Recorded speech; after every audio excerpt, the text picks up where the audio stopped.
Yes, there is plenty of evidence that dinosaurs lived with man and even went on Noah's Ark. All you have to do is mention the word dinosaur on Noah's Ark or dinosaurs living with man in, say, recent times will lead to scoffing from the atheists, from the evolutionists. But the fact is, this evidence of dinosaurs living with man and that the Bible's history of this universe is accurate is overwhelming. There's actual historic, scientific, and even eyewitness evidence, ample evidence for this. And the fact is that more and more evidence actually continues to be discovered, which actually proves that everything we've been taught about dinosaurs is absolutely wrong. Dinosaurs have been documented in history by eyewitnesses. A few examples that come to mind are Alexander the Great, Marco Polo, Herodotus. You can look for yourself. There exists massive amounts of cave drawings, mosaics, paintings, scriptures, sculptures of dinosaurs from ancient Egypt, Cambodia, Europe, Australia, North America, pretty much all over the earth. And in the scripture, we see the description of dinosaur-like animals: Leviathan, Behemoth. The word dragon is used over and over again. And these sculptures, mosaics, paintings, cave drawings that I talk about, you can actually go see them yourself. We even have documentation of the existence of completely fresh, non-fossilized dinosaur bones. What is unfortunate is that people have been brainwashed, and not only brainwashed, but conditioned to believe that these dinosaurs are actually prehistoric animals, beasts that lived until about 65 million years ago. But the fact is, these evolutionary scientists, they're dedicated to convincing you that dinosaurs lived long before man. Because what they have to do, they're like salesmen, evolutionary salesmen. They have to sell you the story, the fairy tale that comes right out of SpongeBob La La Land. That pine trees, whales, and dinosaurs are all related through common ancestry. So if dinosaurs were actually alive within the last few thousand years, this theory of evolution, pond scum to people evolution, becomes highly unlikely. Now, dinosaurs to begin with, they're nothing more than reptiles that continue to grow in size. And most people that I talk to, most people that you will talk to, they seem to be unaware of the fact that reptiles never stop growing in size while they're alive. For example, as humans, we know that our noses and ears never stop growing. And same with mammals and most of the animal kingdom. They grow to a certain size, then stop growing. While they do get older, they don't get any bigger. But with reptiles, as I've stated earlier, they continue to grow in size until the day they die. Let's take a tortoise that has lived over 100 years. It's known and documented that they get to be the size of a bathtub. Imagine a tortoise that could live up to 500 years. They'd be the size of a garage. Now, when we actually examine dinosaurs, and if we look to the biblical record of history, say before Noah's flood, we know that man lived to be hundreds of years old. Methuselah, for example, lived to be 969 years old. And after the flood, when the lifespan of man was decreased based on the after effects of the flood, based on genetic entropy, the accumulation of low impact, deleterious mutations, the ages of man have dropped off. Take that back to a point of, say, least genetic entropy. Imagine if these animals had the ability to live that long as well. We know today that reptiles never stop growing in size throughout their entire lifetime. Therefore, picture a Komodo dragon, picture a gecko. What are they going to look like after 500 years? Can you say dinosaur? Now, to not get into too much detail about the biblical evidence, let's look at the evidence of dinosaurs living with man in recent history. Because like I said earlier, it's overwhelming due to the countless artifacts, drawings, mosaics, carvings, depictions. You can see depictions of Brachiosaurus, plesiosaurs, pterodactyls, triceratops, T-Rex, and many, many more. The question is for the evolutionists, if man didn't live with these creatures, how did artists throughout ancient history and in cultures all over the world happen to draw these animals, to recreate these giant beasts? Was it just all coincidence that it turns out that they look nearly identical to what we see in the books about dinosaurs in museums today? I've heard evolutionists say, well, they must have seen dinosaur skeletons back then too. And that's how they were able to recreate them and draw them. And it's not just a coincidence. They've seen the bones. But the thing is, this argument fails tremendously. And the reason why is that dinosaur skeletons, they're not just found lying on the ground intact, as if someone's going to walk by, look down and see what that dinosaur looked like.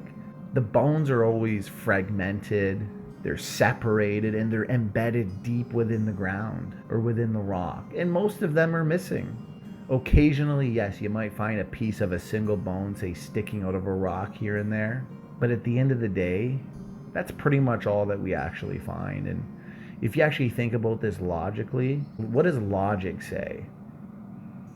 That's all anyone in ancient history would have been able to find as well. And there's no way they would have been able to create that image of the entire animal, the entire dinosaur, without the entire skeleton. We know that the science of paleontology did not develop until the early 1800s. It's all rescue device after rescue device and post hoc, ad hoc explanations coming from the evolutionist side. This process of digging out and excavating dinosaur bones from, say, rock didn't begin until then. And as a consequence, the first complete skeleton of a dinosaur was not constructed until the 1800s. The word dinosaur, which everybody knows means, great or terrible lizard, it didn't exist before 1841. That's when it was coined. But that doesn't mean dinosaurs didn't exist. It just means that these giant animals, these reptiles, these creatures weren't called dinosaurs before 1841. This is what logic dictates. They were called dragons. And what do we see?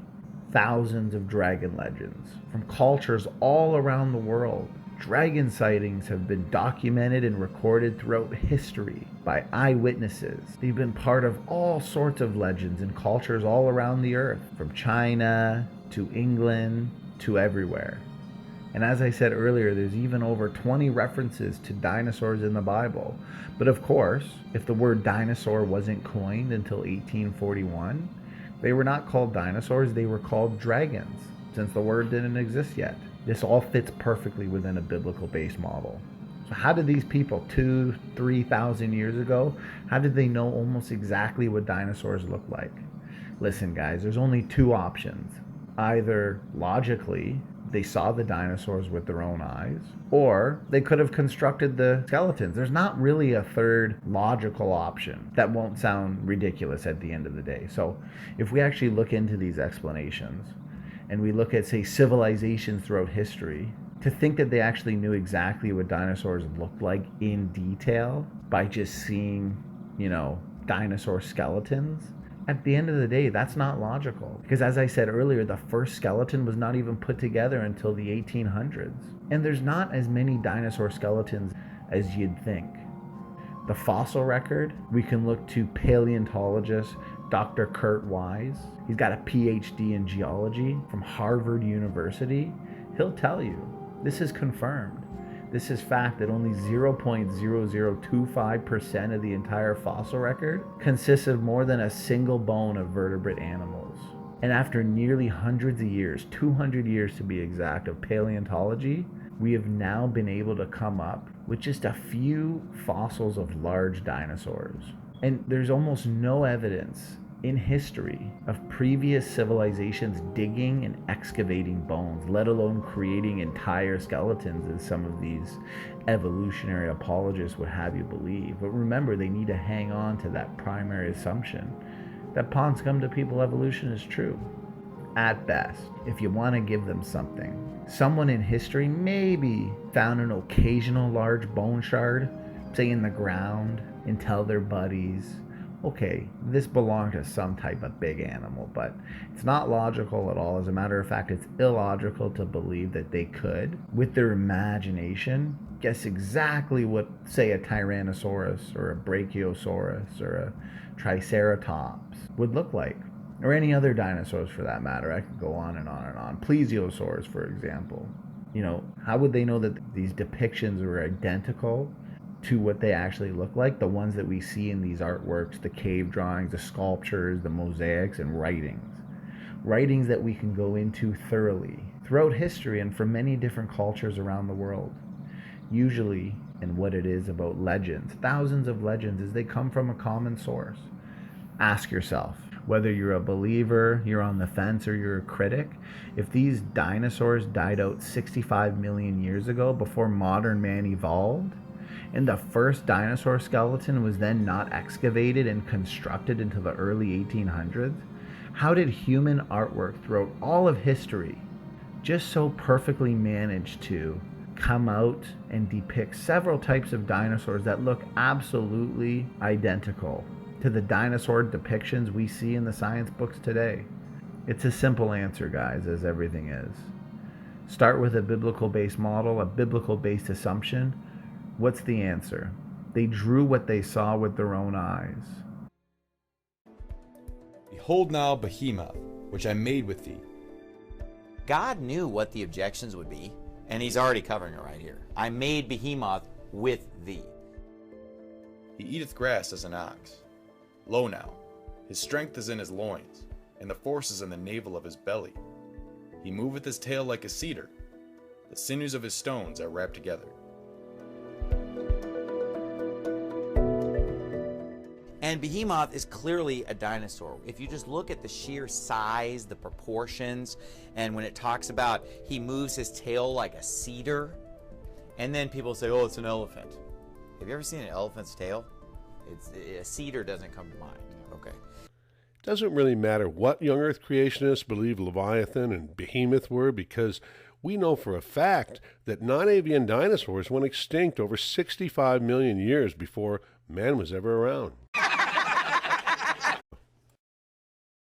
This is how education works today in America. It's just everybody's taught, hey, listen, evolution's a fact. The Big Bang's a fact. The Earth being billions of years old is a fact. Just deal with it. And nobody wants to question it, because then they're going to be seen as ignorant, uneducated. Not to mention you would fail the class. Hey guys, hope you're having a great day. Thank you so much for watching Beyond the Science. It's Mikey Chen. When we think of dinosaurs and humans, we never associate them with each other because they supposedly belong to completely different time periods. Dinosaurs first sparked people's curiosities in the 1820s when scientists found huge bones of an unknown reptile in the English countryside. Ever since then, dinosaurs have been favorites of children and adults, probably because they're extinct and can no longer eat us. Their sheer size and uniqueness have inspired many documentaries, movies, and stories alike. Humans, on the other hand, according to scientists, are relatively new to Earth compared to the large lizards. That means that humans and dinosaurs never coexisted, much less interacted with each other, right? And although many people believe that it's impossible for humans and dinosaurs to have coexisted, there has been clues from fossils, paintings, ancient sculptures, and more that tells a slightly different story. One of these clues was found in May of 2012 when the brow horn of a Triceratops Triceratops was excavated in Dawson County, Montana that was dated to around 33,500 years ago. Triceratops, a name that means three-horned face, is believed to have first appeared during the Cretaceous period around 68 million years ago and became extinct after around 2 million years. The Triceratops brow horn found in Montana was stored at the Glendive Dinosaur and Fossil Museum, which sent a sample of the outer portion of the horn to the Paleochronology group in order to carry out carbon-14 dating. The head of the Paleochronology group, Hugh Miller, then sent the sample to the University of Georgia for that exact purpose. For those of you who aren't familiar with carbon-14 dating, it's basically the way to find the age of certain artifacts with biological origins up to around 54,000 years old. Carbon-14 was never used to test dinosaur bones in the past because, like I mentioned, it's only reliable up to 55,000 years. But that's only because scientists thought that it was useless to test bones that belonged to creatures that became extinct 65 million years ago. Because of this, methods such as radiometric dating of volcanic layers is typically used to test dinosaur bones, which yielded results that were more based on assumption. It became clear years ago that paleontologists were not just neglecting to test dinosaur bones for C14 content, but were refusing to. After the Triceratops brow horn sample was sent to the University of Georgia for C14 testing, it was divided at the lab into two fractions. One fraction yielded an age of 33,570 plus or minus 120 years, and the other an age of 41,010 plus or minus 220 years. The reason why they split the sample into two fractions was because it reduced the possibility for errors. The C14 test results that came out were not surprising to the Paleochronology group because they had carried out the test on dinosaur bones before. All of the results date back to thousands of years instead of millions of years. A model created by the group in 2003 showed that dinosaur bones had C14 that ranged from 22,000 to 39,000 years. Another discovery came in the form of soft tissue found in dinosaur fossils in March of 2005. According to paleontologist Mary Schwitzer, the soft tissue was discovered inside a 68 million year old T-Rex leg bone from Montana. But researchers were able to rehydrate the tissue and prove the existence of blood vessels, blood matrix, and connective tissue. This is really strange because scientists had previously believed that tissue proteins are supposed to degrade in a million years or less, even in the best of conditions, indicating that the bone belonged to a T-Rex that most likely died less than a million years ago. What's more, a small ceratopsian dinosaur that lived approximately 70 million years ago was actually carved by the Hongshan culture, a Neolithic culture in northeastern China. The carving was made out of jade and looks exactly like a Montanoceratops. In addition, Marco Polo also recorded that he saw a 50-foot reptile in 1100 AD with, quote, jaws large enough to swallow a man and a tail so heavy it left a trail in the sand as if a heavy beam had been dragged across. In 1994, the esteemed journal Science shocked the scientific world by publishing sequence data from DNA retrieved from dinosaur bone thought to be 80 million years old. DNA is a fragile molecule, and so it breaks down quickly. Measurements of DNA stability suggest that it could only last thousands of years, at best, only under perfect conditions. But 80 million years was just too incredible for skeptical scientists. Eventually, these skeptics were vindicated, as it became apparent that the original researchers had sequenced contaminated human DNA, not dinosaur DNA. However, in 2012, a different group of researchers published new results supporting the discovery of actual dinosaur DNA. These new results eventually became impossible to disprove or avoid, with the researchers applying multiple checks against contamination from non-dinosaur sources. The preservation of dinosaur DNA doesn't make any sense from an evolutionary perspective, but it fits the biblical history whereby dinosaurs lived thousands of years ago, not millions of years ago. Evolutionists have to invoke rescuing devices to get around these problems, like usual. How do you think our view of dinosaurs would change if everyone knew scientists found carbon-14 in their bones? Well, a group of geophysicists have discovered exactly that, carbon-14 in dinosaur bones. This is indeed a shocking proposal for those who believe that the last dinosaur died out 65 million years ago, because carbon-14 decays so fast that it could not possibly survive that long. There should be not one atom of carbon-14 present in dinosaur bones if they are really as old as they claim to be. After going to great lengths to rule out contamination, the researchers concluded that they had indeed found carbon-14 in dinosaur bones. These results seriously undermine the evolutionary story of long ages in Earth's history. However, they fit nicely with the biblical history where dinosaurs lived only thousands of years ago. In the early 90s, researchers from Montana State University made an amazing discovery. Inspecting a piece of T-Rex bone under a microscope, they could hardly believe their eyes. They could see dinosaur red blood cells. This discovery prompted lead scientist Mary Schweitzer to say, "It is exactly like looking at a slice of modern bone, but of course I couldn't believe it." I said to the lab technician, "The bones after all are 65 million years old. How could blood cells survive that long?" In the A Discover magazine article, Dr. Schweitzer explained further her response. "If you take blood cell samples and you stick them on the shelf, you have nothing recognizable in about a week." Why would there be anything left in dinosaurs? Well, the only reason there would be anything left in dinosaurs comes down to there being iron in the blood. However, this excuse falls short, as you are about to see. But first, let's touch on two other reasons that this cannot happen. As I am explaining these two other major problems with why dinosaur bones cannot be 65 million years old, look at all the findings of soft tissue discovered recently and how they know to look for it now, rather than just assume it doesn't exist at all. Problem number one, the mostly left-handed amino acids that should be equally right-handed and left-handed if they were Jurassic. They are not there. The laws of chemistry demonstrate that after death, amino acids go back to a 50-50 mixture of right and left-handed amino acids. The England's Royal Society published a time range for when this physical process to occur, which produces totally racemized amino acid in 100,000 to 1 million years maximum. So, obviously, that is not even close to 65 million years old. Another problem, the amino acid methionine is very susceptible to strong oxidizing agents like hydrosol, which would quickly oxidize methionine into methionine sulfoxide. The Nature Communication study results revealed unoxidized methionine in some of the Alberta dinosaur specimens. Also consider this, the research on the Egyptian mummies has established a 10,000-year upper limit for how long biological molecules can survive.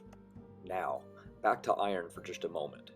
If you want to see the rescuing device for iron preservation fail in real time, it's easy, just look for yourself. One of the most striking examples of soft tissue preservation in dinosaur fossils. If you look at the photos in the paper, you see no evidence of iron particles. The only place she saw iron was inside partially degraded tissue. You see, iron in blood, which gets released at death, cannot preserve all soft tissue decay for millions of years because it still degrades collagen proteins, which have also been found in some specimens. So while iron might preserve some soft tissue, it obviously is not responsible for all soft tissue preservation. Also consider that iron would be incapable of preserving soft dinosaur tissue if it could actually distribute it from the dinosaur's blood throughout all the tissue. Of course, Mary Schweitzer and her team totally submerged specimens to preserve them to obtain the results they desired. But the only way to accomplish this naturally is distributed by water. Well, guess what? That brings up another huge problem, as water also degrades soft tissue before iron can preserve it. In addition to this, soft tissue has also been found in bones not directly associated with iron-rich blood, like in the bone horn of the Triceratops and bird feathers. More problems with iron preservation with microbiologist Kevin Anderson later in this video. The old Earth idea was developed historically, not from letting the physical facts speak for themselves, but by imposing anti-biblical philosophical assumptions onto their geological observations, the idea driving the conclusion.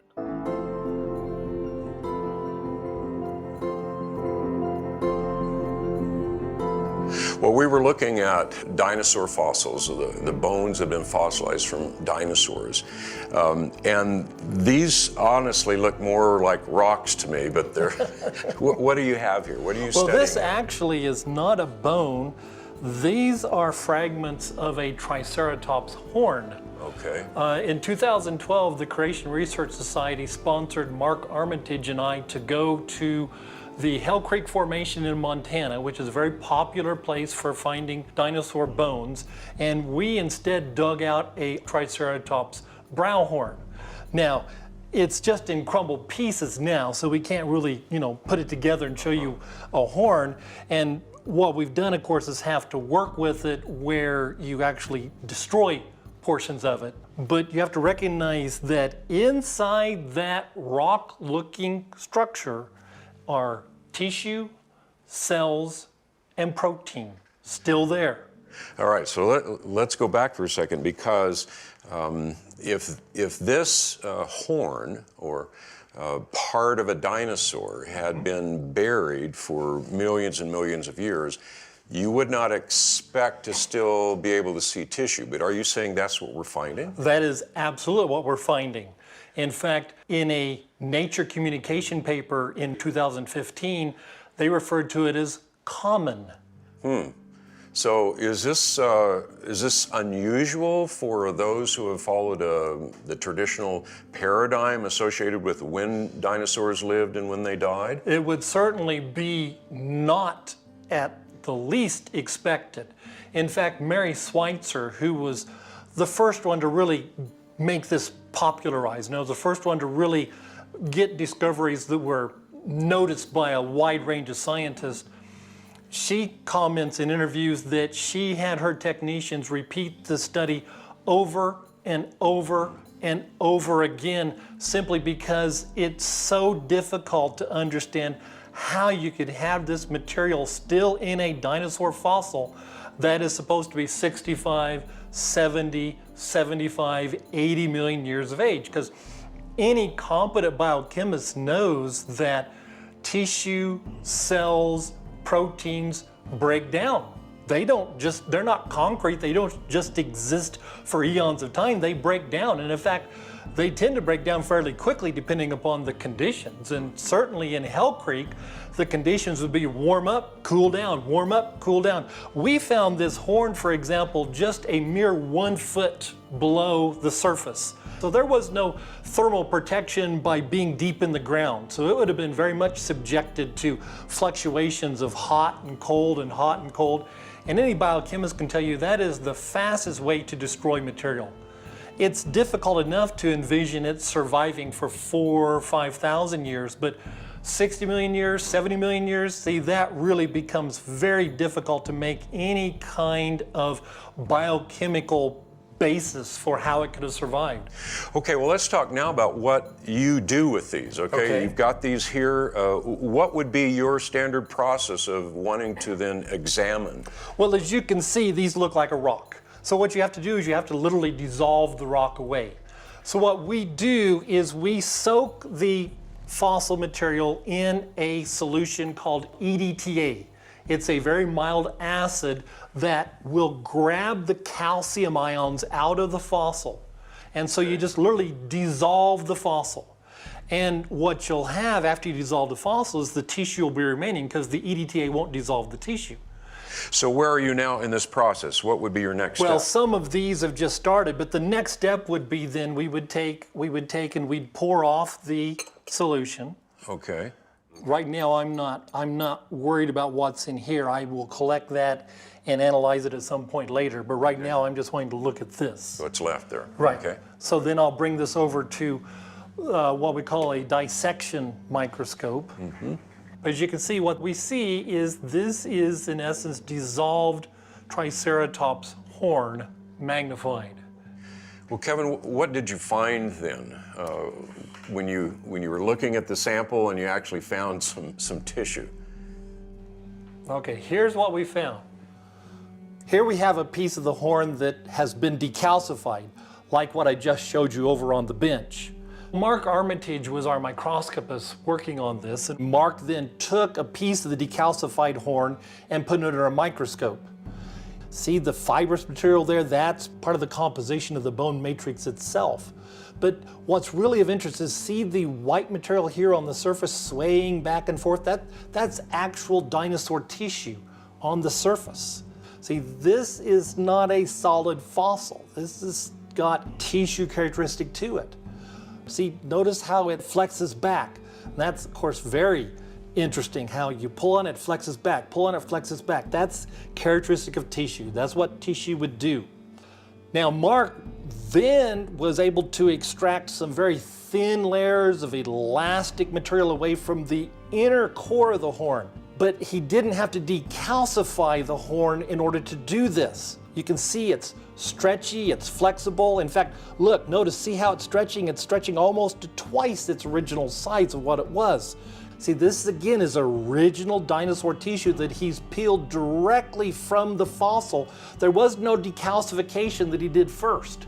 See, this is how accessible this tissue was. He didn't have to remove any fossilized bone to get to this tissue. Okay, now, here is a light microscope picture of the tissue itself. You can see the texture of it. And in fact, see, notice the arrows, they're pointing to cells. These cells specifically are what we call osteocytes. Those are bone cells. They're involved in making bone, because even though we think of bone as a rock, bone is tissue. Bone is not a rock. In fact, in our bodies, bone is replaced about every 10 years to keep it all fresh and the new matrix laid down and such. So it's constantly being changed, and that's what those cells do. And if you look at them then at a closer magnification, what we see then, this is using scanning electron microscopy, you see the extreme detail of the cells. See how well that's preserved. I mean, that doesn't speak for something that has been degrading or something that has just been in a non-pristine condition for 65, 70 million years. We would not begin to expect to see such enormous and elaborate detail. I mean, these structures are incredibly small. You know, this is our 20 micron bar here. See how small these structures are, still intact. And yet to see that kind of detail, then obviously the preservation process is surprising really to everybody. But I think as creationists, we have a lot less to explain than someone trying to suggest that this is, 65, 70 million years of age. Well, let me ask you this first, because, I mean, this is an incredible picture. And I just want to make sure we're not looking at fossilized material here, fossilized tissue. That's been replaced by calcium. These are the cells. These are real cells. Correct. Well, Kevin, I understand you published all of this work. Yes, is that right? This work has been published. We've actually made the cover of American Laboratory. We also published in a journal called ACTA Histochemica, and that's a more technical article. It goes through and explains then what we did, how we processed the horn, and then of course draws some conclusions from that. Particularly the conclusions are that even though it's a horn, which is different from a bone, it still had tissue. Even though it was wet when we pulled it out of the ground, it had what we call matrix, which is another word for mud. It still had tissue, so just a different specimen than what had been analyzed before. No one had done a horn before. Now we start getting closer, and what you're going to see then is you're going to see little pieces of tissue there, and that's what you're going to pick off and then put under the higher powered microscope. Okay? And then under the higher powered microscope, see, now we look at the tissue itself, and there's the cells. See, and then there's another. And like I say, those are very specific osteocytes. Now, those osteocytes have a very unique structure. Okay, now we're coming into some of the texture of the horn itself. And see, this would be a blood vessel. And if you look, see, this is dissolved away. This would be the interior of the horn. And you can see all the detail that'd be left in there after you take the calcium away. And then there, of course, is an osteocyte. So that has to have shaken up the scientific community. What's been the response of all of this? The initial response, when Dr. Schweitzer first published her work, which is what became very popularized in 2005, it generated a lot of response that previous papers had not generated. And there's kind of a question of exactly why it generated so much response. But in 2005, her paper was published in the journal Science, which is a very broad distributed journal, very highly respected journal. Color pictures, you can't minimize the impact of color pictures. So you had people that would be more biochemistry and biology backgrounds that maybe for the first time paid attention to this. So that generated, I think, some not only publicity for it, but certainly some controversy. And so initially some of the reaction was rejection. Oh, it's contamination. That's not really dinosaur, it's microscopic artifact, it's bacteria, because bacteria can look kind of strange sometimes. So you had a lot of proposals of what it could be. And to her credit, Dr. Schweitzer did more work, which is what science is. She did more analytical work, dug deeper. They began to find protein. You break open some of these cells. You look at the matrix these cells are attached to, and they're protein. Particularly one of the common proteins they found is called collagen. Now, collagen is the most common protein in any vertebrate. Vertebrate meaning those animals that have spinal columns. Collagen is the most dominant protein. It's a hardy protein, but there was no reason based on any kind of biochemistry known about collagen, any kind of biochemistry of how collagen degrades. There was no reason to think that collagen could naturally, easily survive for 65, 70 million years. And all of that research, did it lead towards the conclusion that it's not bacteria, it's not something that It very invaded much did, right. That you can dismiss the bacteria idea, you can dismiss the contamination idea. It is real dinosaur tissue, real dinosaur cells, and real dinosaur protein. Okay, so once that is understood, Yes. then what happens? Now this is shaking it up, I guess. That becomes part of the controversy because clearly you're now faced with how could you explain the survival of this, the pristine survival of this, not only for so long, but in very unpristine conditions. There's nothing pristine about Hell Creek, Montana, for example. It's not permafrost. It's not like these were in a deep freeze for millions of years. Like we mentioned before, the temperature fluctuations, water. Water will degrade proteins. When we pulled the horn out of the ground, it had water underneath it just from the seepage of rainwater. That's why when we first dug the horn out, we thought, there's nothing going to be in there. And there was. So these are not dry, they're not sealed in some kind of, stainless steel vault. They're subjected to all kinds of conditions that would degrade this stuff. And so then the controversy has been, how do you explain it?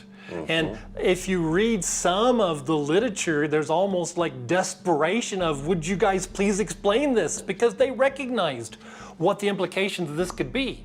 Now, some people would claim, well, it means nothing because we know how old they are, and therefore it just means it survived somehow, big deal.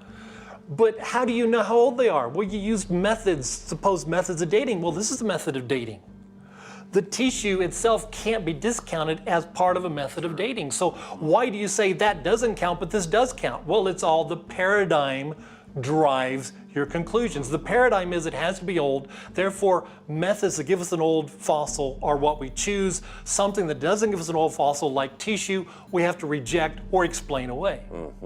And the big push at the moment is to explain it away, to come up with some explanation of how the tissue survived. There are several ideas out there. The most popular one at the moment is the one that Mary Schweitzer herself has proposed, where she proposed that in red blood cells you have hemoglobin, which of course is composed of iron, which is what then attracts and binds the oxygen, so that the hemoglobin in the red blood cell can transport the oxygen around in the body. Okay, what she's proposed is that upon the death of the animal, the red blood cells ruptured and they released the hemoglobin, which released the iron. In biological systems, iron can catalyze what's called a Fenton reaction. And this reaction, in essence, just causes proteins, for example, to cross-link. So it causes reactions of the proteins so that they actually become more resistant. So in this cross-link state, microbes don't degrade them as fast, enzymes don't degrade them as fast, they just simply don't compose as fast. And so she's proposed that that then explains how they could have lasted millions of years. We reject what she's at least proposed so far because we would say, first off, Fenton reactions are also going to leave signatures. They're going to leave signatures in how they're going to change the chemical state of certain amino acids. And in the protein analysis that's been done of like the collagen, for example, those amino acids in that protein don't have that altered chemical state that you would expect from a Fenton reaction. See, so we're not seeing the footprints that we would expect to see if these reactions were actually causing these massive changes to the proteins that were causing them to be preserved better. We would also say that the models themselves that have been studied take some of this into account. You know, the collagen models, they take into account some of the physical changes that are going to occur to collagen that you would say may make it more resistant to degradation. And yet the studies show that it still doesn't last tens of millions of years. So there is no physical, chemical evidence that's going to support the idea that proteins, any protein, is going to be able to last tens of millions of years. It's just strictly an extrapolation. It must last because we know these are old. And there becomes your conundrum. Again, the paradigm driving the conclusion. We also would challenge that the study that Dr. Schweitzer did, she used ostrich blood vessels. And she soaked them in water, soaked them in solutions of iron from hemoglobin, soaked them in various solutions, and then monitored their degradation, how fast they degrade. And she reported that after 2 years, those that were exposed to the iron were, for the most part, undegraded. But first, 2 years at a steady temperature doesn't extrapolate to 65 million years at an unstated temperature. Second, any technician can tell you that we take great pains in laboratories to preserve cells, to preserve protein, to preserve tissue. We freeze it. We deep freeze it. We freeze it, minus 200 degrees in liquid nitrogen. You don't leave it out. You don't expose it to water. You don't expose it to all the things that, in all honesty, these fossils tended to be exposed to, because everybody knows that accelerates degradation. So in the normal sense, even someone who holds to a very recent creation, that would lead you to believe that this shouldn't be here either, right? Because even for several thousands of years, you wouldn't expect that. It certainly would not be your first prediction. Even from a creationist position, we know full well that these fossils are exposed to ground level radiation. In fact, you could take almost any dinosaur fossil and put a Geiger counter against it and it'll light it up, because they've absorbed radiation. So even for 4,000 years, we say, wow, that's still quite a challenge to think they'd absorb radiation and still. So how are you going to explain 65 million years of exposure to this radiation? And Dr. Schweitzer's iron preservation model doesn't account for that. So as a microbiologist, when you look at this, the two major paradigms that we have before us, and even though this is surprising, there is a paradigm between these two that better fits the evidence than the other. I think we understand enough about the process and enough about tissue itself to recognize that the more clear, parsimonious, if you will, the simplest explanation is simply that the fossils aren't as old as they're being claimed to be. And so that clearly, this is in violation of the dating process. It challenges the entire dating process. If the fossils of dinosaurs have been dated incorrectly, which I would say this is clear evidence they have, then it's very likely the fossils of any organism have been dated incorrectly, and therefore then the geologic ages themselves are incorrect. And we have to go back and recognize that they use evolution as their control, if you will. It's the filter. If I don't get a date that fits what evolution expects, then the date is rejected. It doesn't make a difference what the date is. It doesn't make a difference how you came about getting the date. If it doesn't fit the filter of evolution, if it doesn't fit what we need, if you have something that's out of the Jurassic, but it's dated at 300 million years, that can't be right. Therefore, it's automatically tossed out. Why can't it be right? Because we have, in the evolutionary assumptions, determined that organisms that lived during the period of the Jurassic are this old. And so it sets then the interpretation for everything. When you have problems like the soft tissue, see, you either have to reject the entire dating process or you have to reject the soft tissue. You really can't have both. They're trying to have both, but it clearly is one or the other. Either the fossils aren't as old as we think they are, or there's some mysterious, unknown, magical process that preserves them. Well, which is more scientific? What we know today, the tissue can't last that long, therefore the fossils can't be that old, regardless of what other dating methods you claim you've used. The new rave in evolutionism is that birds are just dinosaurs and that dinosaurs evolved into birds. There is a joke that KFC should change its name to KFD, Kentucky Fried Dinosaur. But not all of evolutionary scientists accept this nonsense.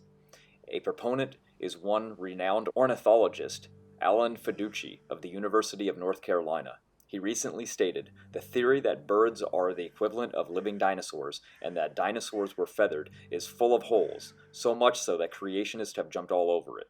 He further laments, "With the advent of feathered dinosaurs, we are truly witnessing the beginning of the meltdown of the field of paleontology. Those looking for evidence that birds evolved from dinosaurs will be disappointed, because the Creator told us that He created birds before land animals, such as dinosaurs."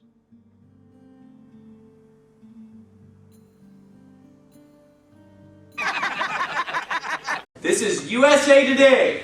Now look, is that a well-known publication? Okay, this exact article was in, I saw this in MSNBC.com, USA Today, and it was also in, I don't know, it was in a bunch of really well-known, this is major news here.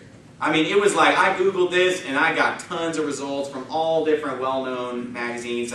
This was a big discovery back in, let me get the date on this. Looks like April 12th of 2007. This was a big, groundbreaking discovery. It says the discovery of traces of flesh in a 68 million year old Tyrannosaurus rex bone. So you hear that? Tyrannosaurus rex. 68 million years old. It says, ties the king of dinosaurs to modern day species. This is pretty interesting, right? I mean, the king of dinosaurs, is being related and tied unto modern day species. What do you think it's tied to? I'm trying to think of animals that could resemble like a Tyrannosaurus rex. What? Gecko. Well, I mean, we're talking about Tyrannosaurus rex here. Huh? Alligator. You're thinking like trying to think of big reptiles and big animals. Okay. Well, it says this is a milestone in paleontology. Okay. It says here, based on the small samples we've recovered, because this is what it is. They found this bone. I'll just break it down for you. They found this bone, okay? And they dug it. It's like this giant bone, because it's from a Tyrannosaurus rex. It's 68 million years old. And they went inside this bone. Even though it's been sitting out for 68 million years, there was a little bit of protein left in the bone. A little meat on the bone, as it were. Okay? They were able to find, because they were like dipping it in acid, and they found like this little soft part, and they're like, wow, this is some of the actual protein from the Tyrannosaurus rex itself. So they're really excited. I mean, this is like flesh. Not really, but it's just a little protein or whatever. Just a tiny bit of this thing's substance, not just a dry old fossil bone. So they pull this thing out, they're going to run all kinds of tests on it, and they start running their tests on this slimy material or this protein that was in the bone. And they start to realize, wait a minute, this is related to a modern day animal. Based on the small sample we've recovered, chickens may be the closest relative to T-Rex. This is a milestone. Chickens. Does it taste like chicken? I mean, think about it. Can it be any stupider? I literally think that these guys just sit around. I think it's like Adolf Hitler said. If you tell a bigger lie, people are more likely to believe a big lie than a little lie. I literally think that they just make this stuff up. I mean, you can't make it up. You'd have to be on drugs or high to make this stuff up. I mean, are these guys just totally drunk? Totally on drugs, just sitting around like, hey, what animals should we say? And hey, I always thought that the arms on the Tyrannosaurus rex, they kind of do look like a chicken. Those little tiny chicken feet that kind of hang out front. I mean, this is in USA Today. This is wisdom, but the Bible's a fairy tale. The Bible's a myth. Okay? Science has proven the Bible false right here. So chickens are the closest relatives to T-Rex. Who knows? Maybe T-Rex didn't go extinct. Maybe it just evolved into a chicken.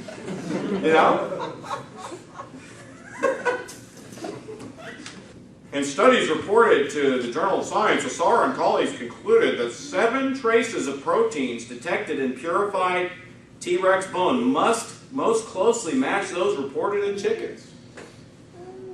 But it also looks like a close runner-up is a frog. Okay, it says that the runner-up is frog, and the third runner-up is a newt, which is like an amphibious salamander. These are the common relatives. I'm just surprised that a chicken and frog are related. You know, and here's the thing: I've decided I'm not an artist. Is anybody in here an artist? Like, you can draw pretty well? Because I've got an art Trent. Okay, I've got an art project for you, Trent. You know that real famous picture of the monkey like turning into a man, or the ape? You know, he's like slowly turning into a man. I want to see a Tyrannosaurus Rex slowly adapting until it's a chicken. Okay. That'd be a pretty cool poster.